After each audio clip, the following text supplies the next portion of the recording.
Right in the middle of Dylan's well-loved trilogy of albums, Highway 61 Revisited evolved from Bringing It All Back Home by ditching Tom Wilson for Bob Johnston, adding good friend and soon-to-be reoccurring contributor in Al Kooper, and bringing in blues legend guitarist Mike Bloomfield. It's a little longer as well. No songs are under 3 minutes, while the last album had 4 songs under 3 minutes. But I'm not here to compare the albums. I'm here to do a deep dive into Highway 61 Revisited. Like in my other videos, discovering how Dylan put this record together, from writing to recording and everything in between. He got Like a Rolling Stone done first, his masterpiece, a story within itself, which we've deep dived already. With that as the opener, Desolation Row finished the album, 2 songs that bookmark this album perfectly. Between those songs, you have a solid instrumental mix of electric guitar, piano, a harmonica in sync with the rhythm, and solid drums so precise that it sounds like a drum machine, in a good way.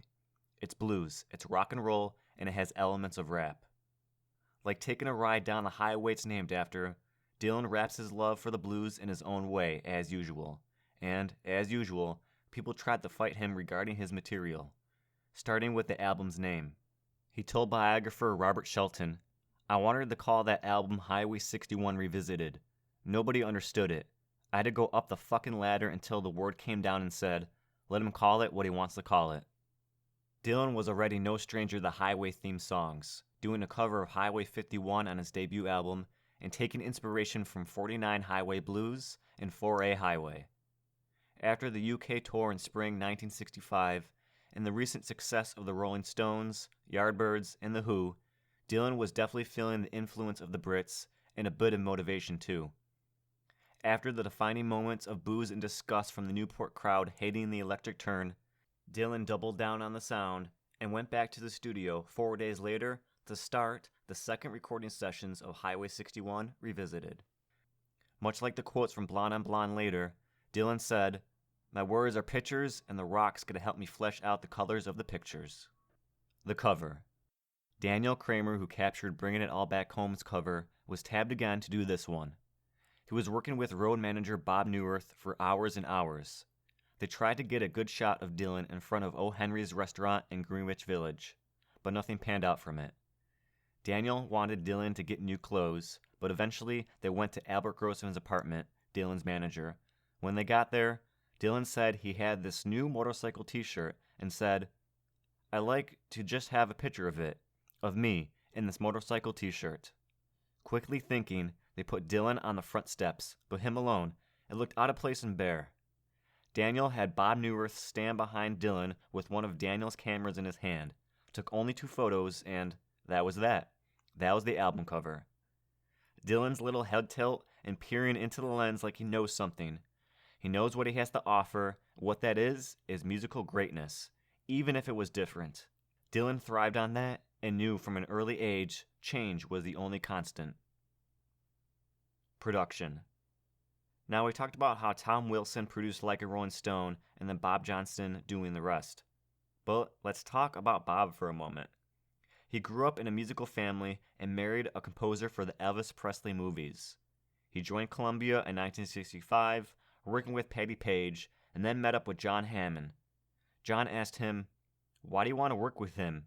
He's got dirty fingernails, and he breaks all the strings on his guitar." But he got the position and introduced himself to Dylan saying, "Hi, I'm Bob Johnston," with Dylan replying, in his humor, "Hi, I'm Bob too."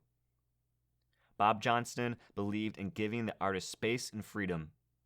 As for producing, I always say I'm someone who just lets the tapes roll. Being a strong musician himself and having experience in the field helped greatly. You need to relate on their level, if for no other reason than you can stay out of their way when you need to. In little time, Johnston became head of Columbia Records in Nashville, continued to work with Dylan, and later with Johnny Cash. Recording. Recording happened in 2 sessions, June and then late July through early August. The June sessions gave us Like a Rolling Stone. After that, Dylan went back to Woodstock to finish writing. While his writing was still his writing, concepts of folk and poetry stayed the same. I played all the folk songs with a rock and roll attitude. He clearly knew how to unlock that, as it was with him when he was born, what he was born to love. Highway 61, the main thoroughfare of the country blues, begins about where I began. I always felt like I started on it, always had been on it and could go anywhere, even down into the deep Delta country. It was my place in the universe, always felt like it was in my blood. Seemingly, Dylan has taken us on a journey by train, car, and the mind by using mystic and historical characters to create his wonderland of endless possibilities. A great way to describe this is a quote from Phil Oakes. It's the kind of music that plants a seed in your mind, and then you have to hear it several times. And as you go over it, you start to hear more and more things. If you like the way I am breaking things down, stick around for my breakdown of Tombstone Blues. I'm going to skip Like a Rolling Stone, as I already have a video covering that, and I think that song has been covered enough.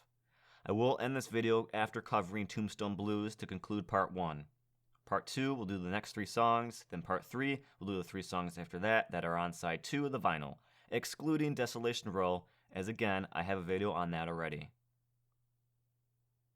When I said this album had elements of rap, I was referring to this song. With a tempo at about 125 beats per minute, it definitely has the speed. And those drums, they're so steady. A basic snare and hi-hat you most definitely hear in rap often.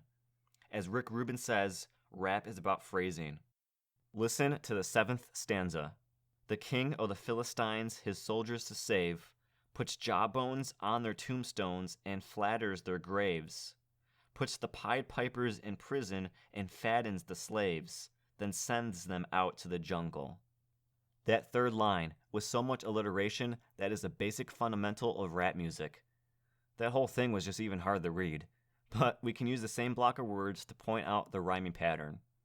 We have save, graves, slaves, all rhyming, putting that together with the next stanza, with camps, tramps, and stamps both having the same rhyming scheme, and then the last line of each stanza, jungle and uncle, rhyming together.